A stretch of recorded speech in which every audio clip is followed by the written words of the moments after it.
Sabi nga nila, malalaman mo kung gaano kabait ang mga tao sa isang lugar kapag masarap ang pagkain nila. Sa Pilipinas, hindi lang basta pagkain ang lomi.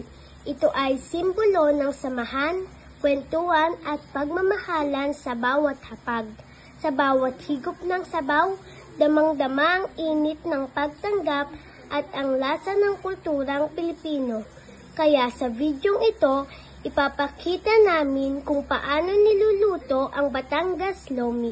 Isang putaheng hindi lamang pampabusog, kundi pampasaya rin sa bawat salo-salo.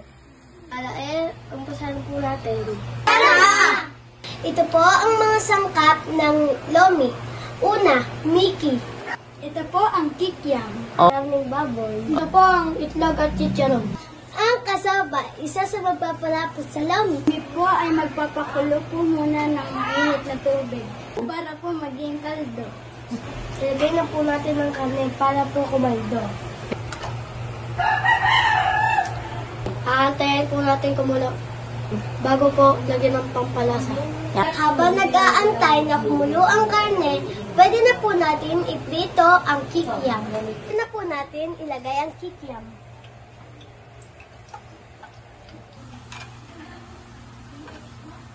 Kumukulo na po, lalagyan na po natin ang pampalasa. Okay? Komenta. Yup.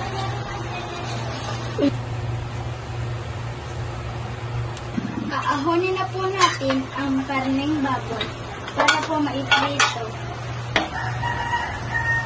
Is na iprito po, i-air fryer na lang po.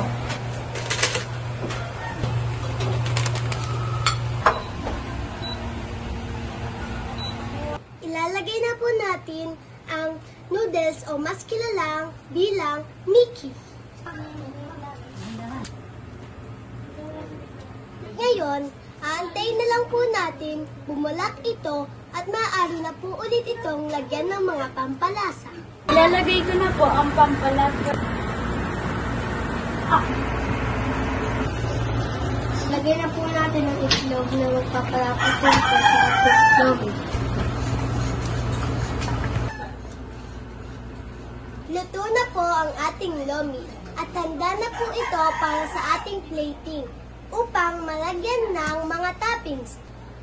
At ngayon, maglalagay na po tayo ng mga toppings. Kikiam chicharon, nilagang itlog, at kaneng baboy. Una, kikiam. Ang sunod na po natin ilalagay ay itlog.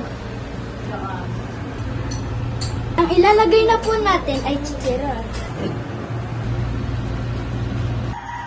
Ilalagay na po natin ang ating karne.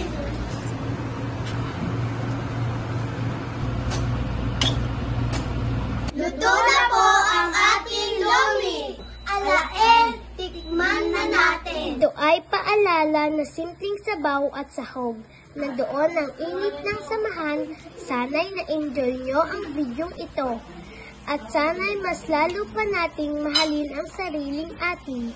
Hanggang sa susunod na salo-salo. Kain po tayo!